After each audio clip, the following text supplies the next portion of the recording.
This 26 Sports High School Hockey presentation is presented by Cadillac Casting Incorporated.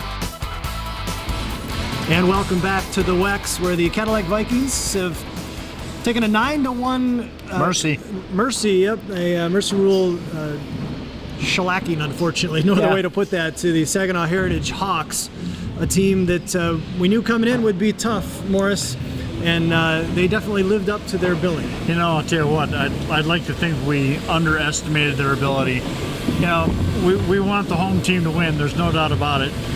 Saginaw isn't in the conference or even in the viewing area, so our bet was on, or I should say our loyalty was with the Cadillac Vikings. Hopes are with the Vikings. You bet. But and unfortunately, we definitely underestimated the ability of the Hawks. The Hawks, just 2 games under their belt, came into this contest 2-0, but piled up 14 goals in 2 games, and they definitely lived up to the billing. Big, fast, strong. Yes. And they more than held their own here in this contest. But give the Vikings a lot of credit. They battled to the very end. This one ended. They had one scoring opportunity against the Hawks, and that definitely showed them that the Hawks are not infallible. No. Connor Swaffer spent an awful lot of time fending off the attacks of the Hawks tonight. Oh, man. Don't know how many saves he had tonight, but if we had to guess, we would put it in the upper 30s easily in terms of saves tonight. Yes. He did a yeoman's effort, but there were just too many opportunities for him where the Hawks had 2-on-none, 1-on-none, 2-on-1 type breaks. And as a former goaltender, I can tell you that's a nightmare, and that's not what you want to see. No, you definitely don't want to be you definitely don't want that kind of playing time. No. I would much rather be watching the game from the other end. You know, and unfortunately, Wolfgang for the Hawks was the one who got to take advantage of that. Yeah, Devin Wolfgang, the goaltender for the Hawks, didn't see a whole lot of activity.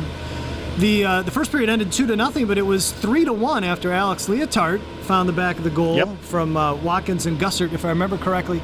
And it seemed like the Vikings really gained a lot of life from that, gained some energy from that, and really put some pressure on the Hawks over the next 4 or 5 minutes of that second period. But the second period ended 6-1. Yes. And then, as we mentioned, with 9:32 remaining in the game, the margin of victory, the margin became officially to end the game at 9-1. Yeah, and again, nobody likes to see a game end that way, but there's a reason for it, and it's just to no longer delay or prolong the inevitable. Yeah. But so I guess with that, it's safe to say that the Vikings have put this one under their belts. It was not a successful effort, but hopefully it was a learning experience for these guys out of their conference with a much superior team. Yeah.